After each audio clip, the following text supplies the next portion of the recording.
Last class में packing of crystals देखा था। कितने टाइप की पैकिंग मिली थी हमें? दो टाइप की, क्यूबिकल क्लोज पैकिंग और हेक्सागोनल क्लोज पैकिंग। फिर हमने हेक्सागोनल क्लोज पैकिंग के लिए जेड इफेक्टिव पैकिंग एफिशिएंसी वगैरह कैलकुलेट कर लिया था। उसका कोऑर्डिनेशन नंबर भी देख लिया था हमने। इसके बाद अब आते हैं हम लोग, नेक्स्ट है स्ट्रक्चर ऑफ आयनिक कंपाउंड। जब आप मेनली हम लोग जो यहाँ पे सॉलिड स्टेट पढ़ रहे हैं वो किसके लिए पढ़ रहे हैं? सॉलिड आयनिक कंपाउंड्स के बारे में हम लोग पढ़ रहे हैं। तो यहाँ पर अब हम आपको आयनिक कंपाउंड्स के बारे में ही बताने वाले हैं। तो यहाँ पर structure of ionic compound contains two different types of atom. Structure of ionic compound contains two different types of atoms. The bigger atom और आयन विल फॉर्म लैटिस। ये पॉइंट याद रखिएगा। द बिगर एटम और ion will form lattice. Lattice मतलब packing. जैसे हमने पिछली class में देखा था, वो जो एटम्स रख के क्लोज पैकिंग में रख रहे थे, दैट इज कॉल्ड पैकिंग। और स्मॉलर आयन और atom will occupy the voids. जो स्मॉलर आयंस होते हैं वो वॉइड्स में रखे जाते हैं। तो जनरली यहाँ पर देखिए लिखा है clearly, not hard and fast, it is generally. ठीक है, इसका मतलब ये फेल भी हो सकता है।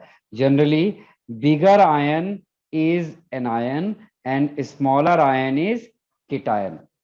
बट ऐसा हमेशा नहीं होता। जैसे कि सोडियम आयोडाइड, सॉरी, ये सीजियम फ्लोराइड। सीजियम फ्लोराइड में बड़ा कौन है? कीटायन बड़ा है और एनायन छोटा है। तो ऐसे भी एग्जांपल्स है जहां पर ये चीज रिवर्स करती है। लेकिन in most of the cases जो बिगर आयन होगा वो एनायन होता है और स्मॉलर आयन कीटायन। यानी जो बिगर आयन है यानी एनायन, वो क्या कर रहा है? पैकिंग कर रहा है। ठीक है, और जो स्मॉलर आयन है वो कहाँ पे रखा गया है? वॉइड्स में रखा गया है। And the type of void occupies by cation is decided by the radius ratio rule। कौन से टाइप का वॉइड है और उसके अंदर वो कीटायन उसमें एग्जैक्टली फिट होगा या नहीं होगा, it is decided by radius ratio rule. तो next thing is, what is radius ratio rule? In ionic crystals, in ionic crystals the coordination numbers as well as geometrical shape of crystal depends mainly on relative size of cation and anions, and the ratio of radii of positive and negative ion is called radius ratio. इसी को ही हम लोग ऐसे भी लिख सकते थे, small R by capital R. Small R was radius of cation and capital R was radius of anion. पीछे हमने ऐसा ही लिखा था, इसलिए हमने इसको यहाँ पर इस तरह से लिख लिया। ठीक है, इसी चीज को आप R plus divide by R minus भी लिख सकते थे, दोनों सेम ही चीज होता है। अब आते हैं देखिए रेडियस रेशियो। अगर ये जो small R by capital R का जो रेशियो है, इट इज लेसर देन 0.155, तो वहां पर कौन से टाइप का वॉइड क्रिएट होगा? Linear void. ठीक है, और उस लीनियर वॉइड का कोऑर्डिनेशन नंबर क्या होगा? 2। For example beryllium fluoride BeF2, ये उसका एग्जाम्पल हो गया। दूसरा, इफ अगर उसका रेडियस रेशियो 0.155 से लेके 0.225 तक आता है, इस रेंज में आता है, तो हम उसको बोलेंगे ट्रायंगुलर वॉइड। और जो सॉलिड का शेप होगा वो कैसा होगा? ट्रायंगुलर ट्राइगोनल प्लेनर होगा। और उसका कोऑर्डिनेशन नंबर कितना आएगा? 3 आएगा। मैं इसको थोड़ा सा ऐसे लिखता हूं तो ज्यादा अच्छा रहेगा। रेंज के फॉर्म में लिखते हैं, 0.155 से लेके 0.225, ऐसा लिखिए। अगर ये रेंज के अंदर होता है तो ये कौन सा वॉइड बनाएगा? Triangular void. It will form triangular void. It will form triangular void. फिर इसके बाद अगर रेंज आपकी ऐसी आती है, 0.225 से लेस और इक्वल टू 0.414 तक आती है, तो वो टेट्राहेड्रल होगा। ज्योमेट्री उसकी टेट्राहेड्रल होगी, और वहां पर जो वॉइड होगा उसको हम क्या बोलेंगे, टेट्राहेड्रल वॉइड। उसके बाद एक और रेंज होता है, अगर 0.414 से लेके 0.732 तक है, तो वहां पर दो पॉसिबिलिटी है। ये दोनों देखिए, दोनों का रेंज सेम है, 0.414 से लेके 0.732 तक। अगर इस रेंज में है तो वो दो टाइप का क्रिस्टल हो सकता है, एक तो स्क्वायर प्लेनर टाइप का और दूसरा ऑक्टाहेड्रल। बट हम लोग सॉलिड स्टेट में स्क्वायर प्लेनर नहीं पढ़ रहे होते हैं, तो हमारा ज्यादा फोकस किसके होगा, ऑक्टाहेड्रल। और यहाँ पर जो वॉइड्स होंगे वो कैसे होंगे, the voids will be of octahedral void. And उसके बाद आता है हमारे पास रेंज है 0.732 लेस और इक्वल टू 0.99। तो वहां पर कोऑर्डिनेशन नंबर 8 होगा, और वॉइड कौन सा होगा, void will be cubical void. Void कौन सा होगा, क्यूबिकल वॉइड। और जो शेप होगा वो कैसा होगा, बॉडी सेंटर्ड यूनिट शेल का शेप मिलेगा। एग्जाम्पल हो गया सीजियम क्लोराइड। तो ये रेडियस रेशियो का टेबल बना लीजिए अपने पास, ठीक है। और उसके अलावा रेडियस रेशियो की डेफिनेशन है, ये सारा नोट कर लीजिए, note down all these thing.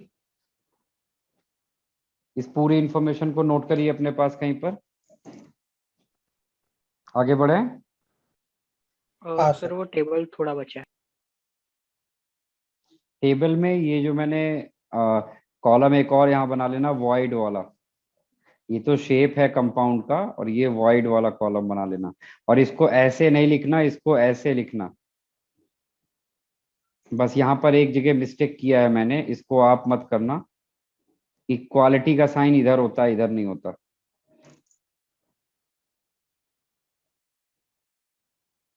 आप लोग केयरफुल होके इसको बनाइए। सर वो जो फोर्थ कॉलम है वो एग्जाम्पल है ना? हाँ, वो एग्जाम्पल ऑफ कंपाउंड है। कौन से टाइप के, सॉलिड का एग्जाम्पल दिया गया है वहाँ पे। हो गया सर। Yes sir. चलिए, अब इसके बाद कुछ छोटे छोटे पॉइंट्स हैं, उनको एक बार देख लेते हैं। In ionic compound, in ionic compounds for maximum stability, in ionic compound for maximum stability, आपको ये पॉइंट्स याद रखने होंगे। पहला point, a cation must be surrounded by maximum number of anions and vice versa. मतलब एक cation must be surrounded by maximum number of anions, and anions must be surrounded by maximum number of cations। ये किसी भी stable ionic compound की condition है। Second, anion anion and cation cation contact should be avoided. हमें ये arrangement इस तरह से करना है कि एक एनायन और एनायन का इंटरेक्शन और कीटायन कीटायन का इंटरेक्शन ना होने पाए। Next, there will be two different kinds of atom, ये तो हमने ऊपर देख ही लिया है, one is cation, other one is anion. और एक कीटायन को कितने एटम सराउंड करते, एनायन सराउंड करते हैं, और एक एनायन को कितने कीटायन सराउंड करते हैं, ये क्या बताता है, उनके रिस्पेक्टिव कोऑर्डिनेशन नंबर। तो कोऑर्डिनेशन नंबर ऑफ कीटायंस क्या होगा, number of anion surrounded by cation. And coordination number of anion क्या होगा, number of cations surrounded by anions. अभी हम लोग आगे जाके जो अभी हम लोग सॉलिड कंपाउंड्स स्टडी करने वाले हैं, उनमें ये सारी चीजें अभी हम लोग रियलाइज भी करेंगे। तो ये कुछ छोटे से पॉइंट्स थे, ये आप नोट नहीं भी करेंगे चलेगा, बट आपको याद रखना है कि कोऑर्डिनेशन नंबर क्या होता है, स्टेबिलिटी किस चीज पर डिपेंड करती है, बस इतना याद रखोगे इनफ है। इसके बाद आते हैं स्ट्रक्चर ऑफ आयनिक कंपाउंड, या कह सकते हो कि types of ionic compound. Structure of ionic compound, उसको हम लोग ऐसे भी बोल सकते थे, टाइप्स ऑफ आयनिक कंपाउंड।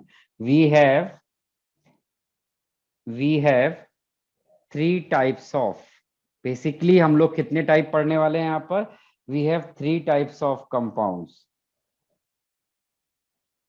कौन कौन से, पहला ए बी टाइप, दूसरा AB2 टाइप, और तीसरा A2B टाइप, ये 3 टाइप के हमें कंपाउंड्स, आयनिक कंपाउंड स्टडी करने हैं।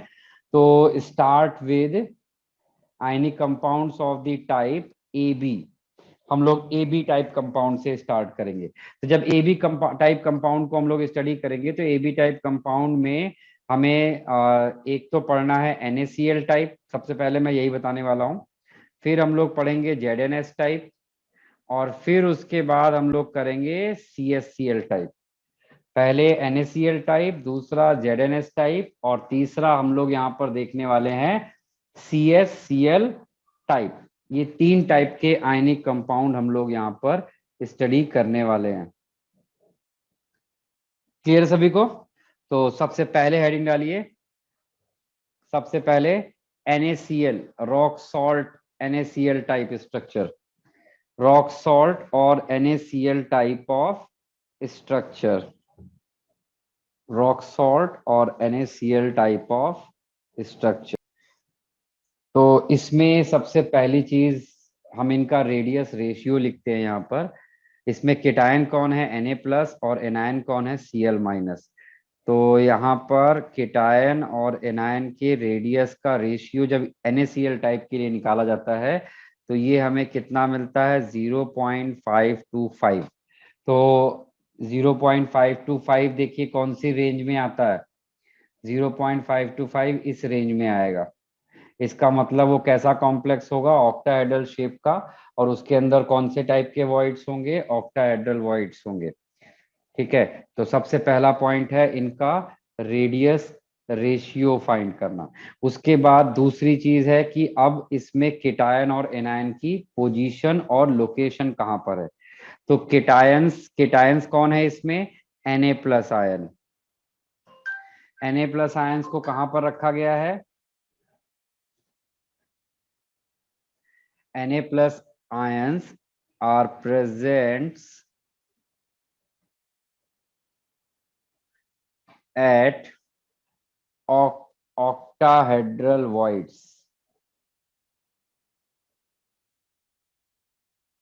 दूसरा पॉइंट, इसका जो पैकिंग कौन करता है, एनायन। एनायन कौन है, Cl-। ये क्या करता है, Cl- यहां पर क्या कर रहा है, Cl- are involved in cubical close packing, या फिर हम लोग इसको FCC भी कह सकते हैं। अब मुझे ये बताने की जरूरत नहीं है कि ऑक्टाहेड्रल वॉइड्स कहाँ पर होते हैं, ये हमने आपको ऑलरेडी बता रखा है, और FCC पैकिंग में एटम्स कहाँ पे रखे जाते हैं ये भी आपको बताया जा चुका है। ठीक है, यहां तक तो आप सब कुछ पहले से ही जानते हैं। तो हम लोग इस NaCl का सबसे पहले फॉर्मूला वेरीफाई करेंगे। तो यहाँ पर इफेक्टिव नंबर ऑफ Na+ कितने होंगे in a unit cell, effective number of Na+ in 1 unit shell,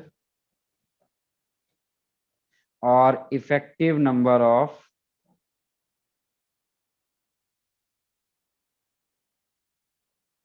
Cl- in 1 unit cell.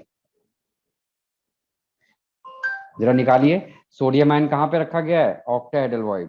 तो ऑक्टाहेड्रल वॉइड्स की लोकेशन क्या होती है, एक तो होता है बॉडी सेंटर पर, और रिमेनिंग होते हैं कहाँ पर, एज सेंटर पर।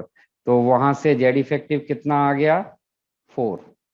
और Cl- FCC पैकिंग करता है, FCC मतलब कॉर्नर पर होते हैं, एंड और कहाँ पे होते हैं, फेस सेंटर, 6 × 1/2। तो यहां से भी आ गया है 4। तो फॉर्मूला क्या बन जाएगा, फॉर्मूला बनेगा Na4Cl4, और इसी को ही हम लोग सिंप्लीफाई होके क्या लिख देते हैं, 4NaCl। इसी को ही हम लोग सिंप्लीफाई करके क्या लिख देते हैं, 4NaCl। ऐसा लिख सकते हैं ना। तो ये जो 4 है ये यहाँ पे क्या बताता है, ये 4 हमें क्या बता रहा है, यहाँ पर आप देख रहे हैं कि एक यूनिट शेल के अंदर इफेक्टिवली 4 सोडियम आयन है और 4 Cl-।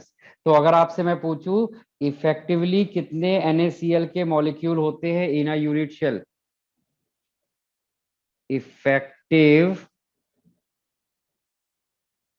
Number of NaCl per unit cell कितना होगा? एक यूनिट शेल में कितने इफेक्टिवली NaCl के मॉलिक्यूल होते हैं? आंसर है 4। ये हमें क्या बताता है? यह बताता है कि एक यूनिट शेल में इफेक्टिवली कितने आपके पास नंबर ऑफ NaCl मॉलिक्यूल होते हैं। ये पूछा गया एक बार जेई के पेपर में कि एक यूनिट शेल में इफेक्टिवली कितने NaCl के मॉलिक्यूल होते हैं? 4 NaCl के मॉलिक्यूल होते हैं। ठीक, इसके बाद आते हैं कोऑर्डिनेशन नंबर दोनों का। Coordination number of Na plus and coordination number of Cl minus.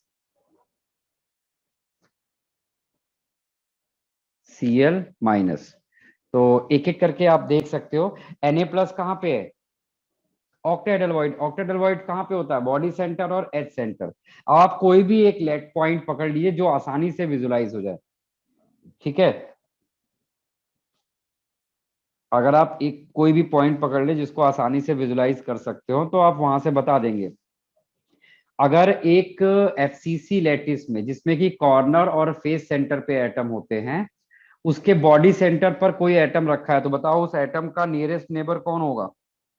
Corner या face centre? Sir four. Corner या फिर face centre? which will sir be कहाँ रखा? atom is placed at body center in FCC lattice, so what will be the nearest neighbor of body centered atom? Corner और face centred atom? Corner वाला ज्यादा closure होगा या face वाला ज्यादा closure होगा? Sir face. फेस हाँ वाला सर ज्यादा फेस। क्लोजर होगा। तो एक बॉडी सेंटर के राउंड एंड राउंड कितने फेस होते हैं? 6 फेस, यानी 6 फेस सेंटर। यानी इसके सोडियम आयन के राउंड एंड राउंड कितने नियरेस्ट नेबर होंगे? 6। और वहां पर क्या रखा गया होगा? Cl minus. आपको अगर किसी भी केटायन का कोऑर्डिनेशन नंबर पूछा जाए तो आपको उसके नियर बाई कितने एनायन है नियरेस्ट, वो काउंट करना होता है। तो सोडियम आयन के पास एनायन यानी Cl माइनस कहाँ पे रखा गया है? कॉर्नर और face centre. Out of corner and face centre is nearer than corner. तो उस केस में आपको ये देखना है कितने फेस सेंटर हैं उसके नियर बाई, 6। तो वही उसका कोऑर्डिनेशन नंबर हो गया।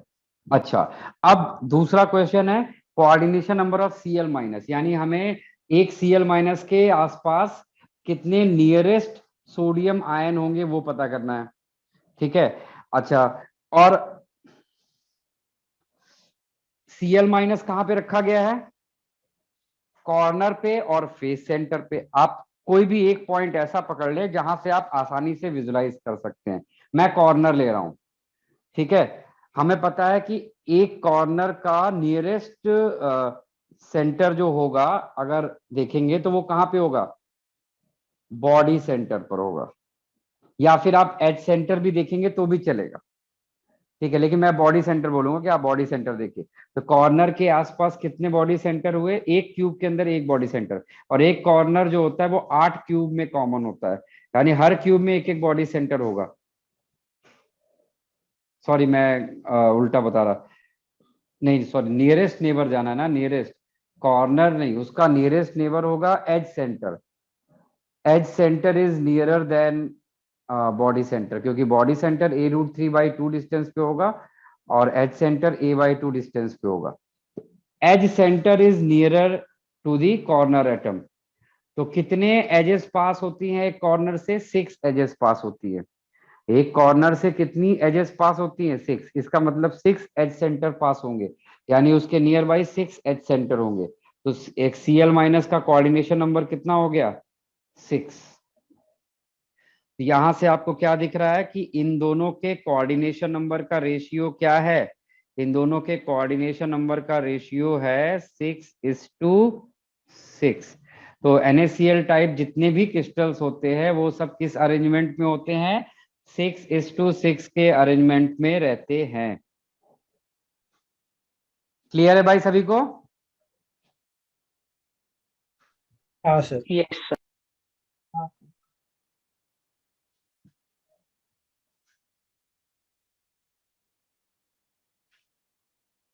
ये सारे पॉइंट्स आप कहीं पर अच्छे से नोट कर लीजिए।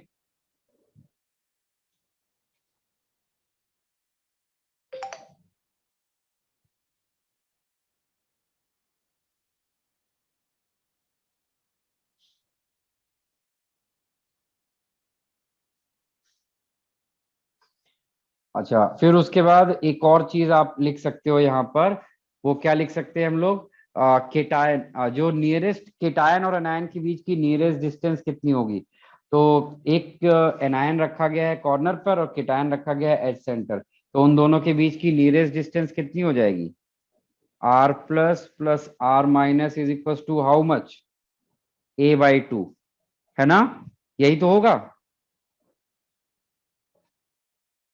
अब देखो इस पे प्रॉब्लम कैसे आता है। प्रॉब्लम ऐसे आता है कि एक तो आपको केटायन और एनायन का रेशियो पता है, एज वेल एज आपको केटायन और एनायन का रेडियस का सम पता है।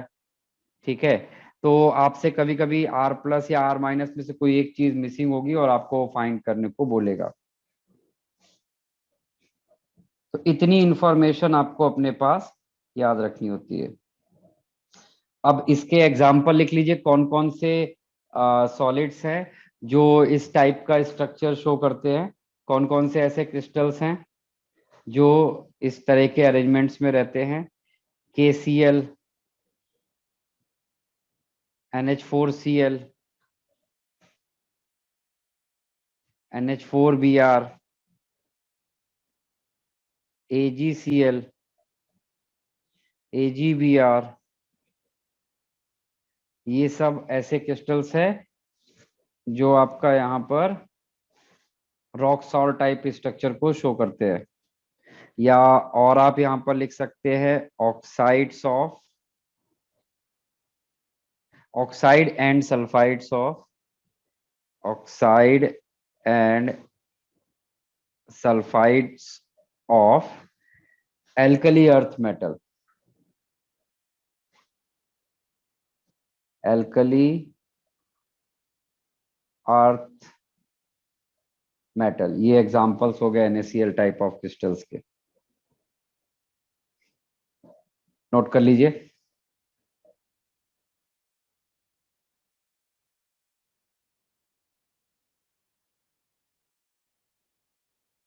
और सर आपने वो R++R- इक्वल टू क्या लिखा है? A/2। A is edge length. हाँ। कॉर्नर और एज सेंटर के बीच की डिस्टेंस क्या होगी? A/2 ही होगी ना। हाँ सर। आगे बढ़े। हाँ सर।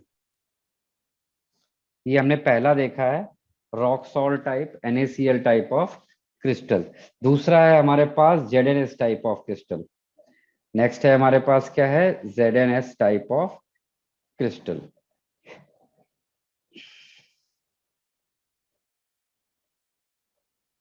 उसको हम लोग बोलते हैं जिंक ब्लेंड स्ट्रक्चर और स्फेलेराइट स्ट्रक्चर। जिंक ब्लेंड स्ट्रक्चर और स्फेलेराइट स्ट्रक्चर।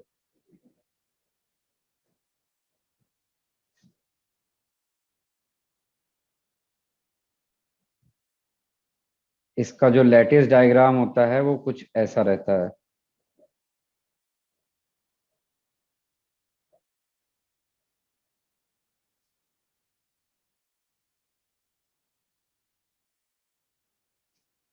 ये इसका लेटेस्ट डायग्राम है, ऐसा दिखता है ये।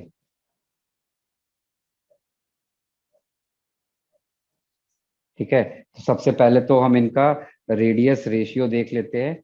कितना रहता है इनका रेडियस रेशियो? जिंक सल्फाइड में R(Zn+2) डिवाइड बाई R(S-2) का जो रेशियो आता है वो आता है 0.40। इन दोनों का रेडियस रेशियो कितना आएगा, 0.40 आता है। दूसरी चीज, इसमें जो लैटिस पॉइंट है वो कहाँ कहाँ पर है। तो जैसे इसमें लैटिस कौन बनाएगा, सल्फाइड आयन। तो सल्फाइड आयन कहाँ पर रखा गया है, सीसीपी अरेंजमेंट में रखा गया है।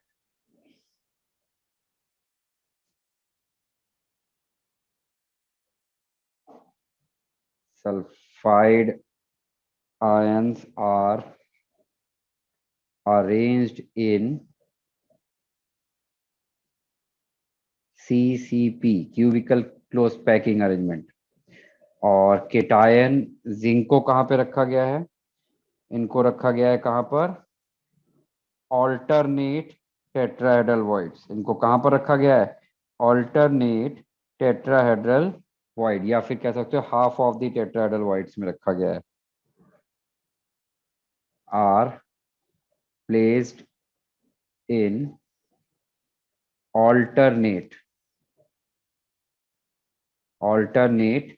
टेट्राहेड्रल वॉइड्स पे रखा गया है इनका, ऑल्टरनेट टेट्राहेड्रल वॉइड्स पे रखा गया है। आप देख सकते हो ये इसका स्ट्रक्चर है।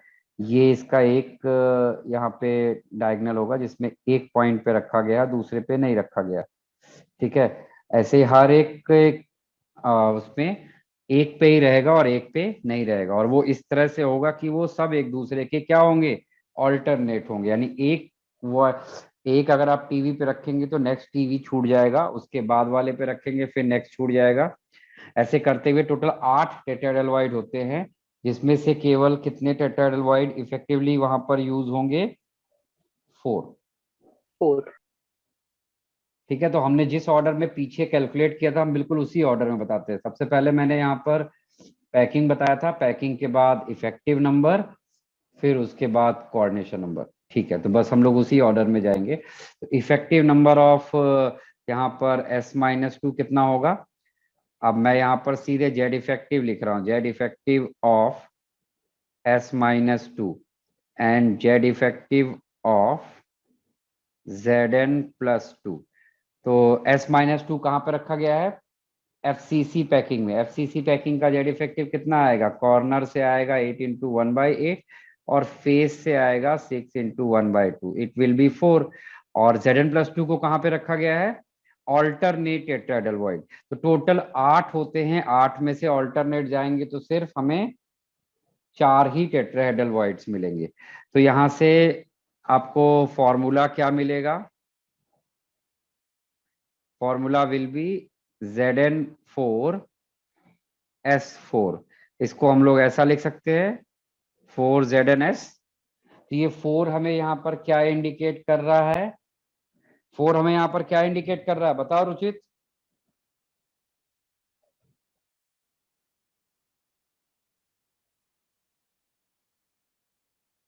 रुचित, ये 4 हमें यहाँ पे क्या बता रहा है,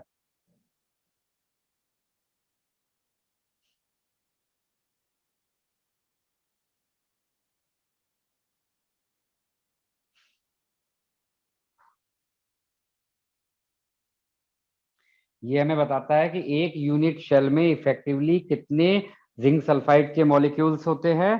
टोटल 4 टाइप ऑफ मॉलिक्यूल्स होते हैं। कितने टाइप के होंगे भाई वहां पर, 4 टाइप के होंगे। ठीक है,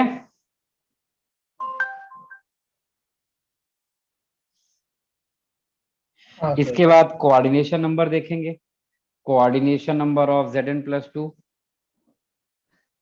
coordination number of Zn+2 and coordination number of S-2। तो अगेन आपको मतलब Zn+2 का कोऑर्डिनेशन नंबर से मीनिंग होता है कि Zn+2 कितने सल्फाइड आयन से सराउंडेड है, और सल्फाइड आयन का कोऑर्डिनेशन नंबर का मीनिंग हो गया कि एक सल्फाइड आयन कितने Zn+2 से कंबाइंड है, सॉरी सराउंडेड है। तो यहाँ पर अगर आप किसी एक को पिक कर लीजिए, जैसे मैं सल्फाइड आयन पहले देख रहा हूँ। सल्फाइड आयन कहाँ पे रखा गया है, कॉर्नर पे रखा गया है और फेस सेंटर पे रखा गया होगा। कॉर्नर पे रखा गया है और फेस सेंटर पर रखा जाएगा। ठीक है, तो अगर जैसे ये देखो, ये कॉर्नर है, यहाँ पर ये एक लैटिस अगर आप ले लो यहाँ पर, तो इसके रिस्पेक्ट में एक तो अपने क्यूब में देखो उसको एक मिलेगा, एक दो उसको बाहर मिलेंगे नेक्स्ट वाले क्यूब में। टोटल इसको कितने नेबरहुड में टेट्राहेड्रल वॉइड्स मिलेंगे? उसके नेबरहुड में टोटल 4 टेट्राहेड्रल वॉइड्स होंगे। उसके नेबरहुड में टोटल कितने होंगे?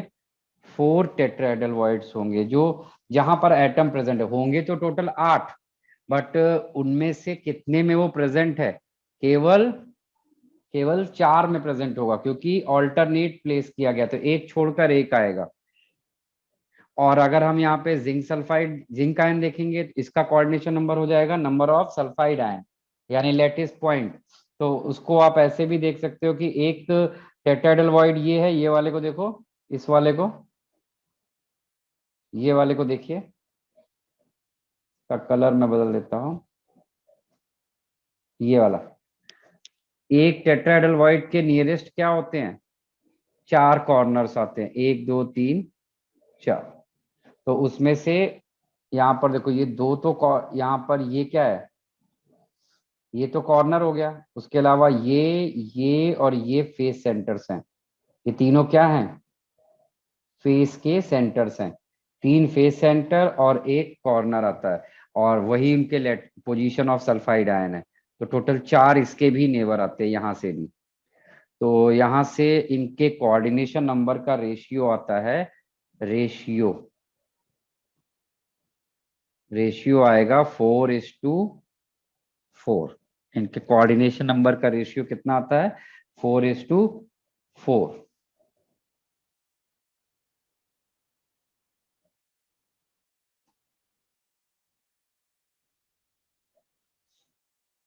इसके एग्जाम्पल लिख लीजिए, कौन कौन से ऐसे होते हैं। कॉपर के chloride, bromide, iodide, silver iodide, ये सारे हमारे पास एग्जाम्पल हो गए। ZnS type of zinc blende type of structure के एग्जाम्पल हो गए।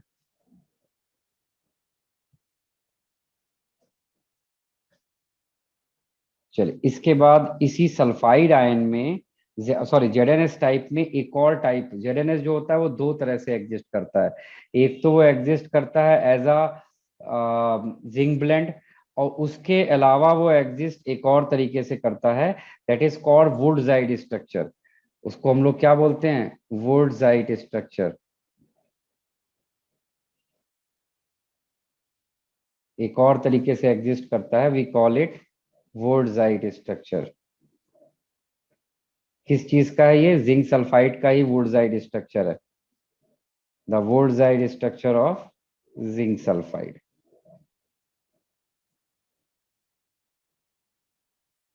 इसका जो डायग्राम होता है वो कैसा दिखेगा? इसका डायग्राम ही आपको ज्यादा ध्यान से देखना है।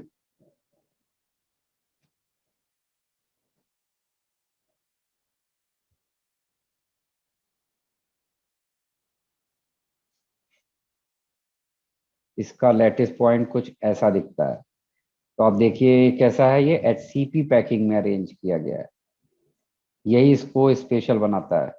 इसको किस में अरेंज किया गया है? HCP पैकिंग में अरेंज किया गया है।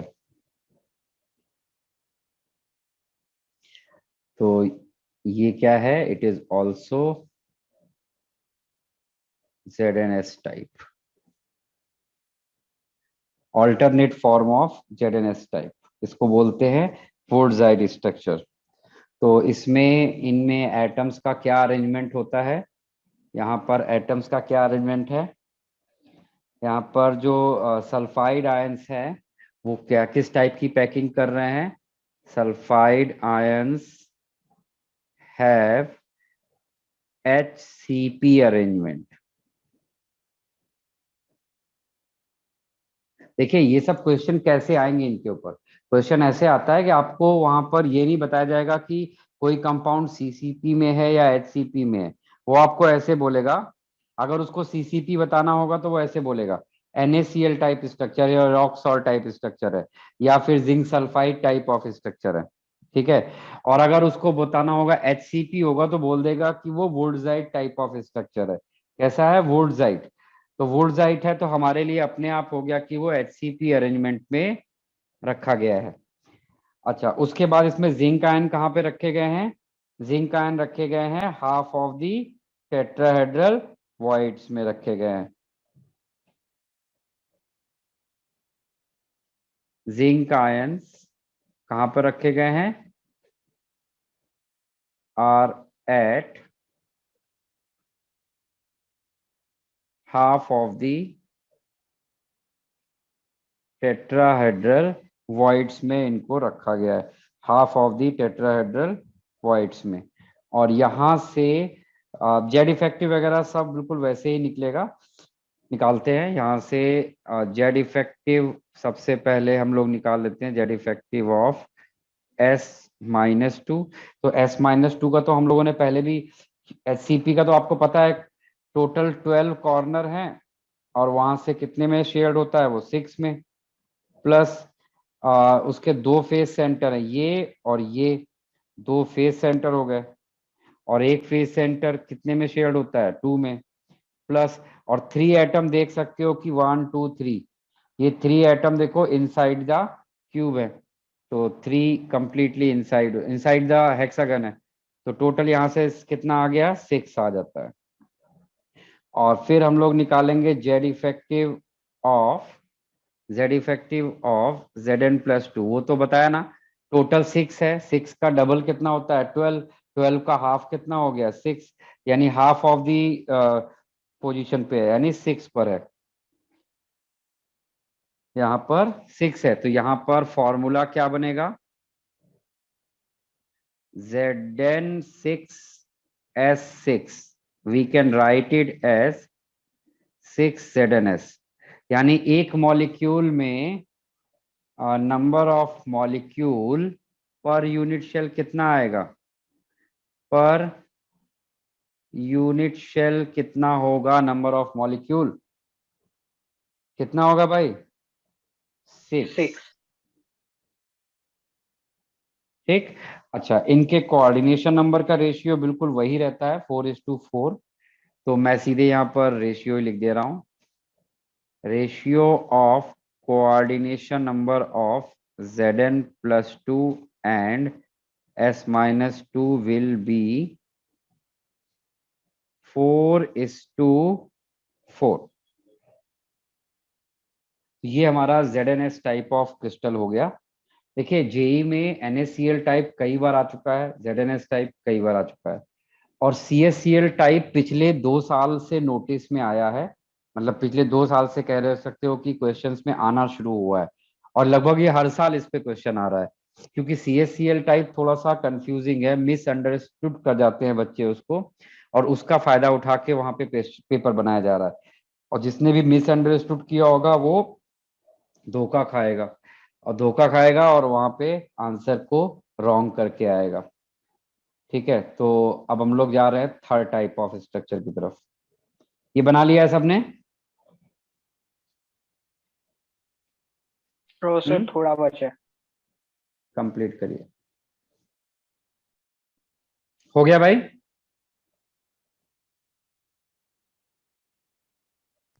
हाँ सर। चलिए, हाँ इसके सर। बाद हमारा AB टाइप में ही थर्ड टाइप होता है CSCl टाइप ऑफ स्ट्रक्चर। ये काफी इंपॉर्टेंट है, क्योंकि इस पे मैंने बताया, इस पे स्टूडेंट कंफ्यूज होते हैं और मिस्टेक करते हैं, तो उस कंफ्यूजन के पॉइंट को हम लोग यहाँ पर यूज करेंगे। CSCl टाइप ऑफ स्ट्रक्चर,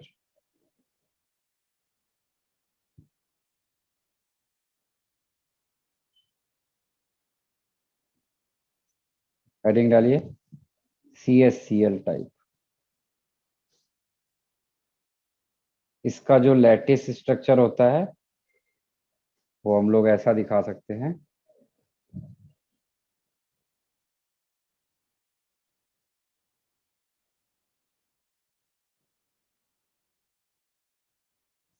कुछ इस तरह से इसका लैटिस अरेंजमेंट रहता है।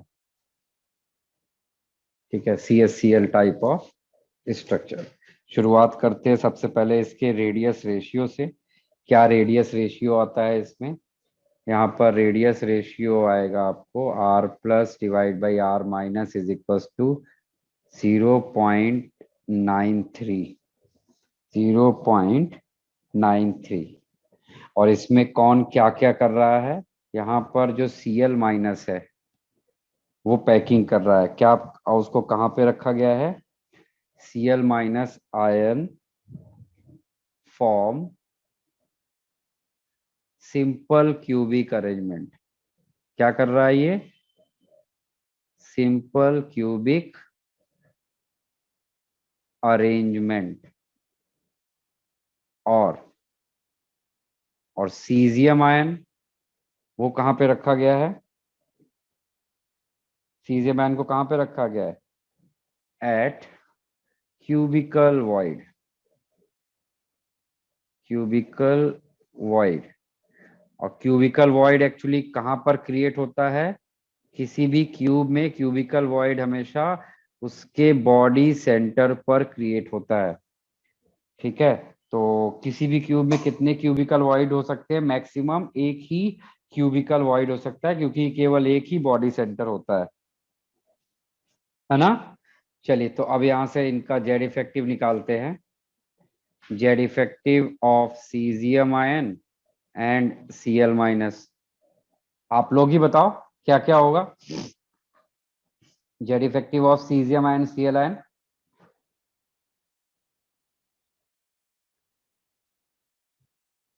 सीजियम आयन कहाँ पर है, सर 1 कॉर्नर 1। पर। परफेक्ट। और यहाँ पर कितना होगा, ये सिंपल क्यूबिक अरेंजमेंट है। सिंपल क्यूबिक अरेंजमेंट में एटम्स कहाँ पर होते हैं, ओनली एट कॉर्नर्स। और कॉर्नर्स का जेड इफेक्टिव कितना आता है, 1। 1। तो यहाँ से आपको फॉर्मूला क्या मिल गया, यहाँ से फॉर्मूला बन जाएगा CS1Cl1। और नंबर ऑफ फॉर्मूला यूनिट कितने होंगे इन अ यूनिट शेल,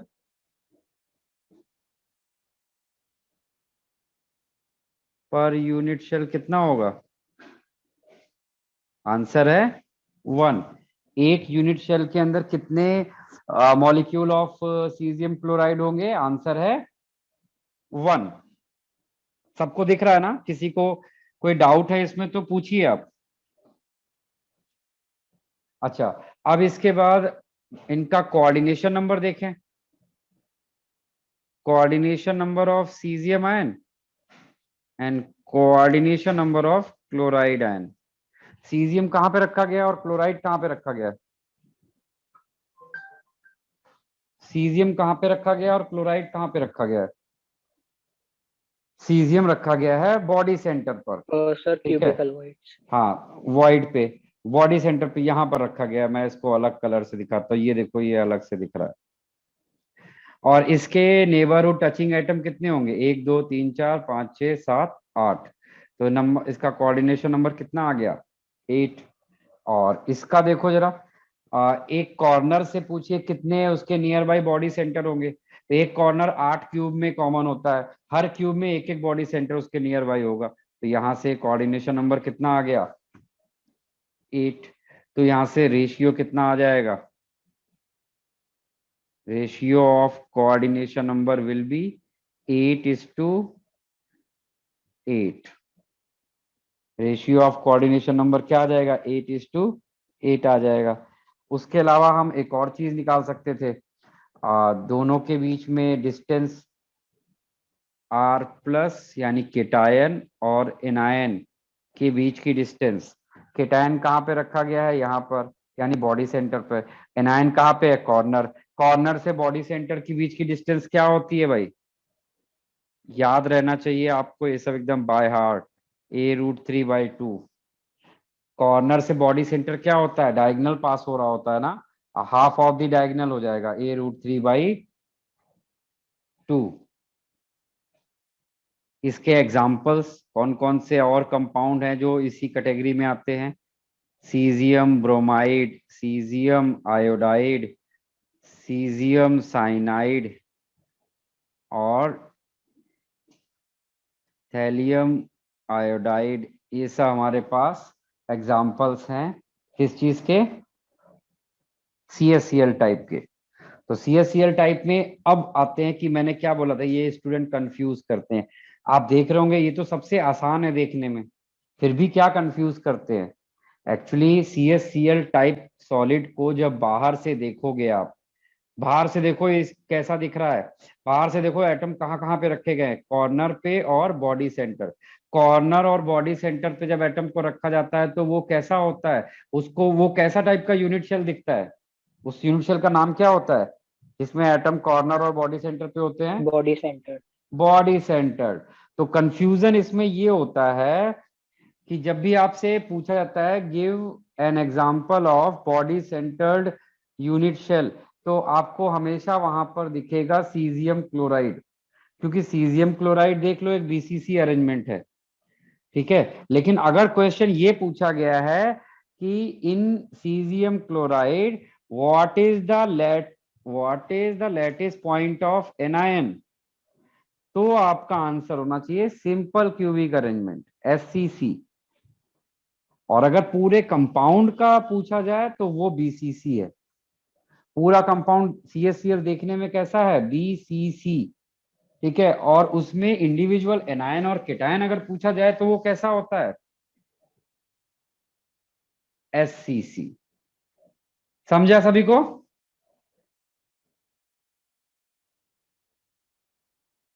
बोलिए भाई। Yes sir. चले तो अब यहीं पर मैं एक और चीज आपको एक्सप्लेन करने जा रहा हूं यहीं पे, effect of temperature on crystal structure. Effect of temperature,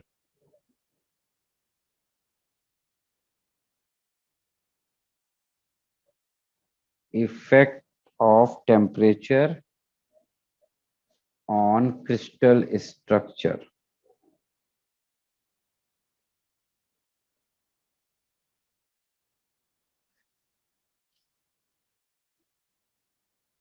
तो इसमें आप इसको पॉइंट वाइज लिखोगे तो याद रखना आपके लिए काफी आसान हो जाएगा।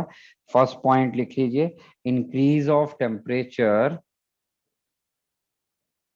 Increase of temperature decreases coordination number.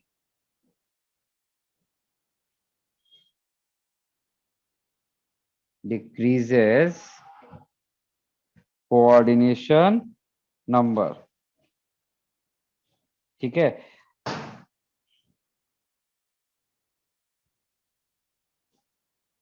कैसे, देखिए अब मैंने एक CaCl टाइप स्ट्रक्चर ले लिया। आपको पता है कि यहाँ पे कोऑर्डिनेशन नंबर का रेशियो कितना रखा गया है, 8:8।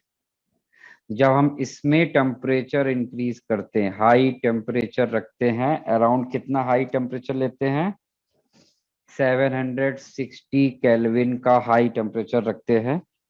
और वहां पर हम देखते हैं तो क्या होता है, जब हम टेम्परेचर इंक्रीज करते हैं तो कोऑर्डिनेशन नंबर पे क्या आ जाता है, डिक्रीज आ जाता है। डिक्रीज कोऑर्डिनेशन नंबर कितना, 8 से डिक्रीज होगा तो कोऑर्डिनेशन नंबर कहाँ पहुंचेगा, 8 से जब डिक्रीज होता है तो कोऑर्डिनेशन नंबर 6 पे पहुंचता है, 6:6।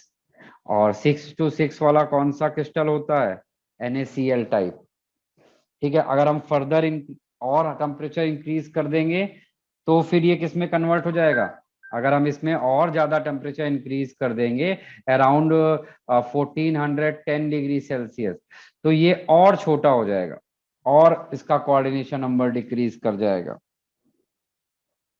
ठीक है। तो ये आपका टेम्परेचर का इफेक्ट था। फिर इसके बाद आता है effect of pressure. Effect of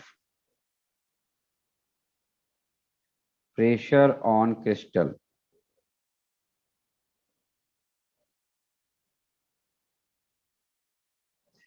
कैसे इफेक्ट करेगा, इसी का जस्ट उल्टा। जस्ट उल्टा मतलब increase of pressure, increase of pressure increases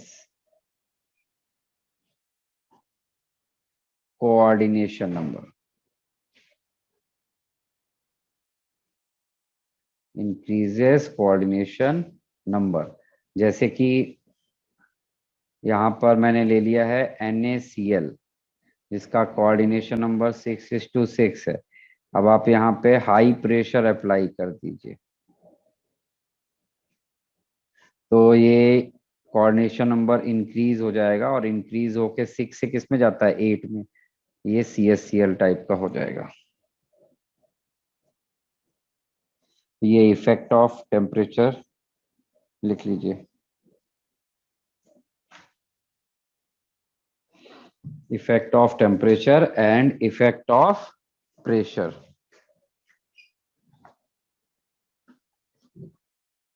effect of temperature and effect of pressure. हाँ सर। हाँ सर। चलिए, इसके बाद आते हैं हम लोग Ab2 type of ionic compound. Ab2 type of ionic compound, Ab2 type, Ab2 type. इसका एग्जाम्पल होता है calcium fluoride structure. Calcium fluoride structure.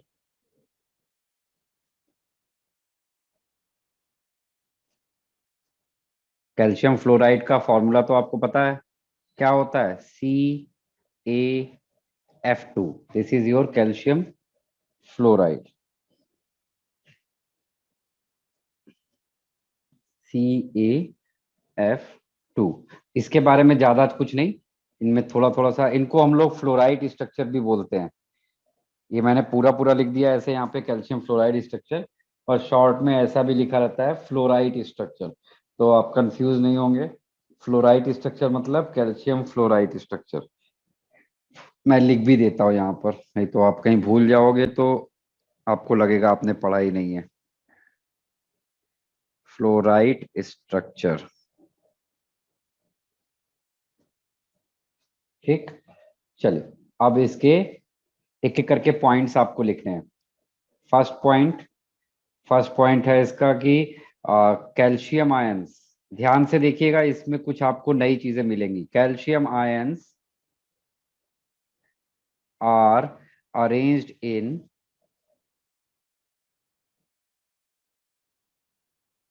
CCP arrangement. यहां पर देख रहे हो कीटायन पैकिंग कर रहा है, ठीक है। और जो एनायन है, एनायन कौन है, fluoride, F-, F- ion occupy all of the tetrahedral voids।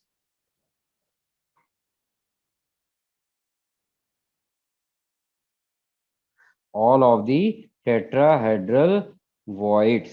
तो अब आप यहां से मुझे Z effective of calcium ion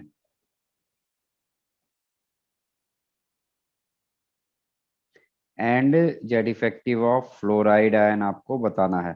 तो कैल्शियम आयन कहाँ पर है, CCP पर, तो यहाँ से जेड इफेक्टिव आएगा 4। और F- कहाँ पे, all of the tetrahedral void. तो अगर जेड इफेक्टिव 4 होता है किसी भी पैकिंग का, तो उसका नंबर ऑफ टेट्राहेड्रल वॉइड उसका डबल होता है, यानी 8। तो यहाँ से फॉर्मूला क्या बन जाएगा, फॉर्मूला क्या बनने वाला है यहाँ पर, Ca4F8। तो आप इसको ऐसे लिख सकते थे, 4CaF2। तो यहाँ पर number of formula unit in 1 unit cell कितना होगा, 4। Number of formula unit in 1 unit cell कितना आ जाएगा, 4 आ जाएगा। क्लियर।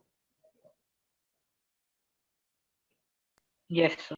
इनके कोऑर्डिनेशन नंबर का ratio, ratio of coordination number कितना होता है, 8:4। 8:4 के कोऑर्डिनेशन नंबर के रेशियो में ये रहते हैं। Ab2 टाइप में आपको बस यही याद रखना है। इसके बाद आएगा आपका A2B टाइप, A2B टाइप, और इसी को ही हम लोग बोल देते हैं एंटी फ्लोराइड स्ट्रक्चर। इसी को क्या बोला जाता है? Anti fluoride structure. ऊपर वाला फ्लोराइड था और ये उसका एंटी स्ट्रक्चर है। एंटी का मतलब क्या हो गया? एंटी का मतलब क्या हो गया? एंटी का मीनिंग होता है जो उसमें अरेंजमेंट था उसका अपोजिट अरेंजमेंट। इसका एग्जाम्पल है Li2O, ये इसका एग्जाम्पल है। ठीक है, अब देखिए यहाँ पर लिथियम आयन जो है वो केटायन है, तो lithium ion occupy all of the tetrahedral voids. ठीक है, और दूसरा जो ऑक्साइड है, ऑक्साइड, ये क्या कर रहा है? Oxide arranged in, oxide arranged in, उसी का जस्ट उल्टा, इन CCP अरेंजमेंट। तो अब आप यहां से फॉर्मूला वगैरह सब बना सकते हैं। फॉर्मूला क्या आएगा? Li कितना हुआ? Li का आएगा 8 और ऑक्साइड का आएगा 4। तो इसको सिंप्लीफाई करोगे तो 4Li2O। तो 4 फॉर्मूला यूनिट प्रेजेंट होते हैं 1 यूनिट शेल में। और यहाँ पर रेशियो ऑफ कोऑर्डिनेशन नंबर कितना होता है? Ratio of coordination number, ratio of coordination number होगा, ऊपर कितना था 8:4, तो इसमें कितना होगा 4:8। सब कुछ ऊपर वाले का बस रिवर्स कर दीजिए। इसके अदर एग्जांपल में जो भी मेटल के ऑक्साइड है, जैसे कि sodium oxide, potassium oxide, potassium sulphide, sodium sulphide, ये सारे एक ही अरेंजमेंट में इस तरह से अरेंज रहते हैं। बना लीजिए। तो ये हमारे स्टैंडर्ड स्ट्रक्चर सारे के सारे हमारे खत्म हो जाते हैं, सारे स्टैंडर्ड हो गए। अब हमारा सारा फोकस किसके ऊपर रहेगा? नॉन स्टैंडर्ड के ऊपर। AB टाइप हो गए, A2B टाइप हो गया, AB2 टाइप हो गया। तो ये मेन हो गए। अब हम लोग जो कुछ भी पढ़ रहे हैं ये तीनों आपके बोर्ड में भी आ सकते थे, लेकिन अब जो हम लोग पढ़ रहे हैं वो आपके बोर्ड में कभी भी नहीं आते, बट कॉम्पिटिटिव एग्जाम में आने के लिए एलिजिबल रहते हैं। ठीक है, तो वो वाले पॉइंट को हम लोग यहाँ पे कंप्लीट करेंगे।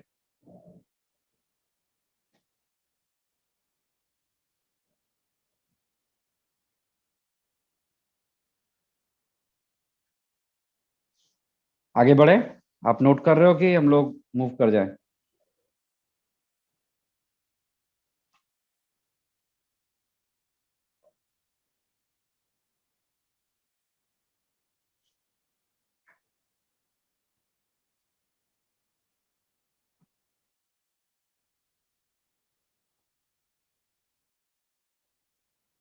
चलिए नेक्स्ट हेडिंग डालिए, डायमंड स्ट्रक्चर। नेक्स्ट हेडिंग है आपका diamond structure. Diamond structure, diamond structure में एटम्स की प्लेसिंग आपको पता होनी चाहिए। Diamond has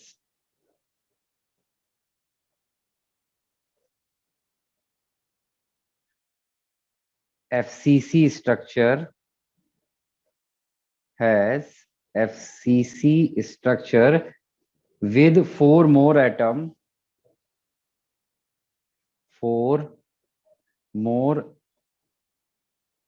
atoms that are found to be present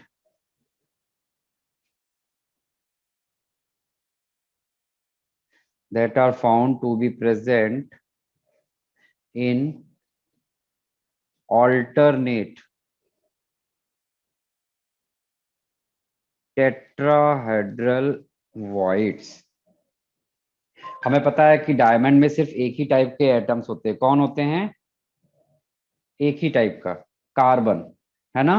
तो जेड इफेक्टिव ऑफ कार्बन अगर मैं आपसे पूछूं, जेड इफेक्टिव ऑफ कार्बन, तो कार्बन कहाँ कहाँ पे है? एक तो है एफसीसी में है, और उसके अलावा ऑल्टरनेट टेट्राहेड्रल वॉइड में है।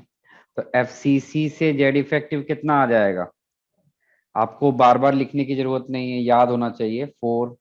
और ऑल्टरनेट टेट्राहेड्रल वॉइड, एफसीसी में अगर 4 इफेक्टिव होगा तो ऑल्टरनेट होगा, उसके अंदर टेट्राहेड्रल वॉइड हो गया 8। आउट ऑफ 8 उसमें से केवल 4 ऑल्टरनेट होंगे, तो 4 हो गया। तो जेड इफेक्टिव ऑफ कार्बन कितना आ गया है इन इट? 8।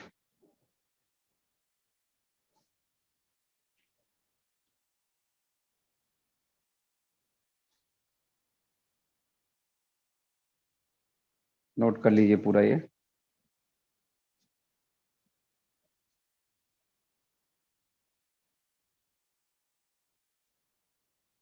पैकिंग एफिशिएंसी और diamond, packing efficiency of diamond.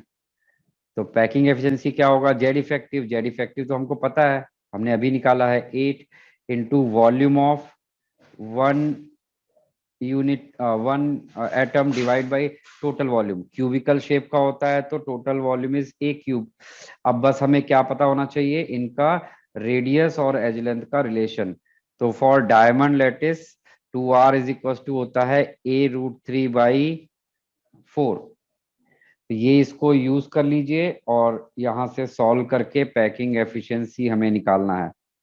तो यहाँ पर आप वैल्यूज वगैरह रखिए, आर की जगह पर आप रख सकते हैं a√3/8, यहाँ रख के पूरा सॉल्व करोगे तो after solving you will get here 0.34 into 100, that is 34%। इसका पैकिंग एफिशिएंसी देख रहे हो कितना खराब आ रहा है? 34% आ रहा है।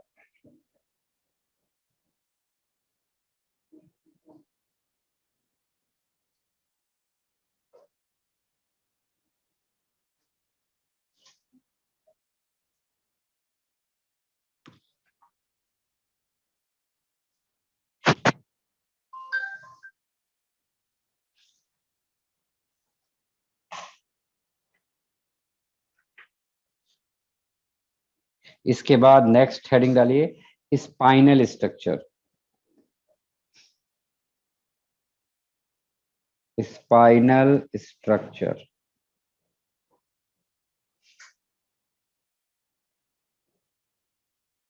स्पाइनल स्ट्रक्चर में एटम्स किस तरह का अरेंजमेंट रहता है? स्पाइनल के अंदर जो होता है वो एक आयनिक क्रिस्टल में more than 2 type of ions होते हैं। उसमें से कोई 2 केटायन होते हैं और एक एनायन होता है। और वो केटायन भी फिक्स होता है, एक बाईवेलेंट होता है, एक ट्राईवेलेंट होता है। और एनायन ऑलवेज ऑक्साइड होता है। ठीक है, तो यहाँ पर आप लिख सकते हैं कि it has 1 bivalent, 1 trivalent and 1 bivalent, 1 trivalent and 1 क्या रहता है इसके अंदर?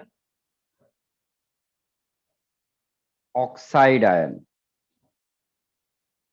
पीछे वाला आप लोगों ने नोट किया था? It has 1 bivalent ion, 1 trivalent and 1 oxide ion. तो अब बस आपको यहाँ पर क्या देखना है कि किसकी क्या क्या पोजीशन होती है, उसी के बेसिस पे आपको बस यहाँ पे आंसर करने हैं।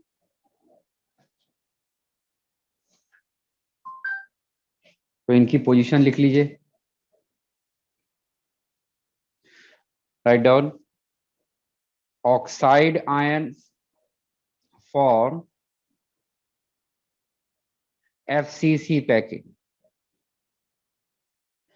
और जो तुम्हारे पास बाईवेलेंट और ट्राईवेलेंट है, तो पहले मैं बाईवेलेंट को बता दूं, A+2, उसको मैं A लिख रहा हूं। बाईवेलेंट A+2 क्या करता है?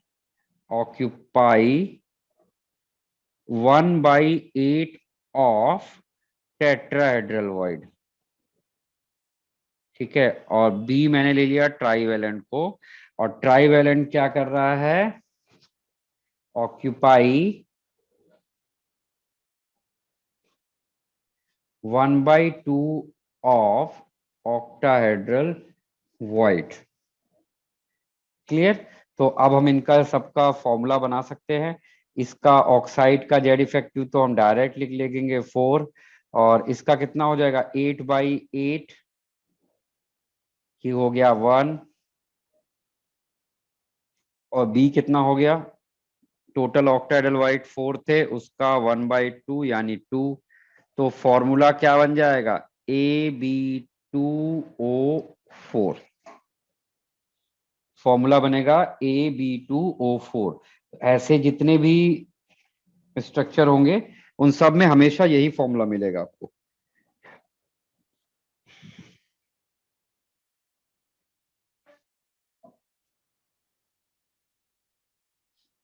इसके बाद लिखिए inverse spinal structure. Inverse spinal structure.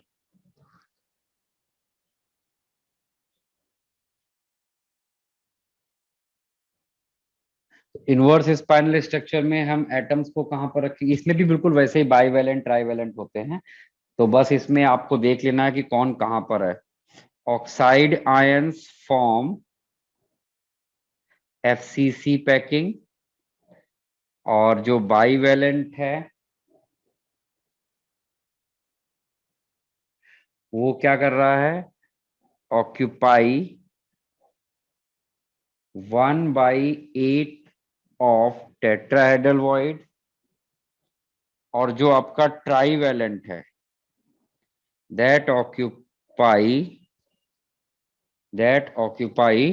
1/8 of tetrahedral void plus 1/4 of octahedral void.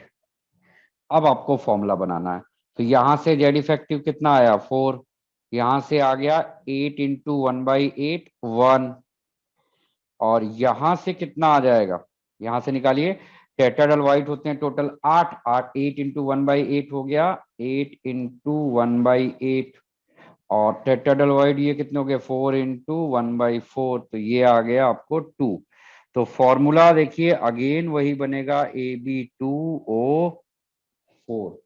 Formula same है, but arrangement of atom different है, तो यही चीज इसको अलग बनाती है। और सर आप वो ऊपर वाला एक मिनट दिखा सकते हो, AB2O4। हो गया भाई।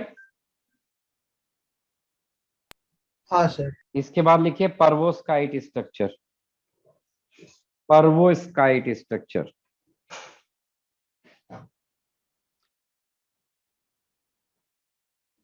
पर्वोस्काइट स्ट्रक्चर। तो ये इसमें क्या होता है, इसमें भी ऑक्साइड है, बट इसमें बाईवैलेंट और ट्राईवैलेंट की जगह पे बाईवैलेंट और टेट्रावैलेंट एटम्स होते हैं। तो ऑक्साइड इसमें भी वही काम करता है, forms FC oxide occupy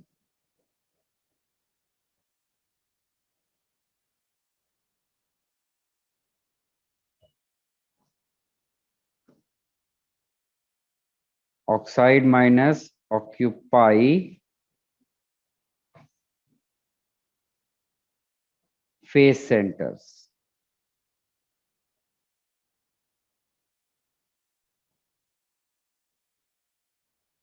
and जो बाईवैलेंट है occupy corners of the unit cell, और टेट्रावैलेंट जो होगा दैट इज B+4, वो कहां पे रखा गया है, body centre of the unit cell, occupy body centre.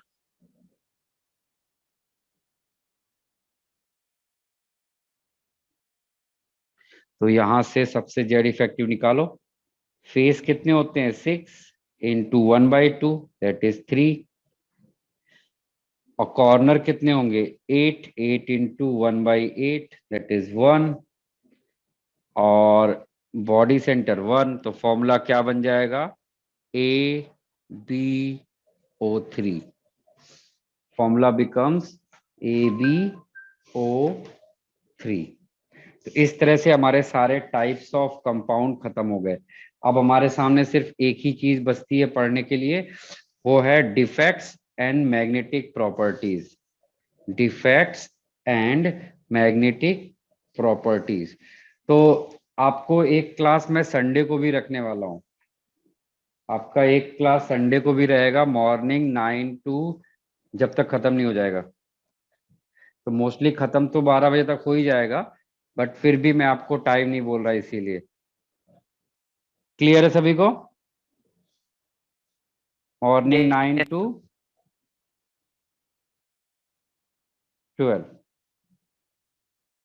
उस दिन हम सॉलिड स्टेट चैप्टर को पूरी तरह से फिनिश करने का टारगेट उस दिन लेके चलेंगे, क्योंकि अभी जो मेन बड़े बड़े चीजें थी वो हमारी सब खत्म हो गई। अब हमारा सिर्फ एक ही पार्ट बचा हुआ है, दैट इज डिफेक्ट, जो मेनली स्टडी करना है। और उसके अलावा हम लोग को यहाँ पर इलेक्ट्रिकल एंड मैग्नेटिक प्रॉपर्टीज पढ़नी है। ठीक है, जो डिफेक्ट से शुरू करते हैं। अच्छा, इस बुक के लिए, इस चैप्टर के लिए बेस्ट सोर्स क्या है पढ़ने का? इस चैप्टर के लिए सेल्फ स्टडी करने का बेस्ट सोर्स है NCERT। अगर आप इस चैप्टर को आसान लैंग्वेज में समझना चाहते हैं तो आपको NCERT रिफर करनी चाहिए। ऑल्दो मैंने अपनी तरफ से कोशिश किया है कि आपको सिंपल वे में एक्सप्लेन करने का, फिर भी अगर आपको कोई चीज कम समझी होगी तो आप NCERT रिफर करिए। NCERT ही इसका सबसे अच्छा सोर्स है, जहां पर मिनिमम वर्ड्स में चीजें एक्सप्लेन की गई हैं। क्लियर है चीज?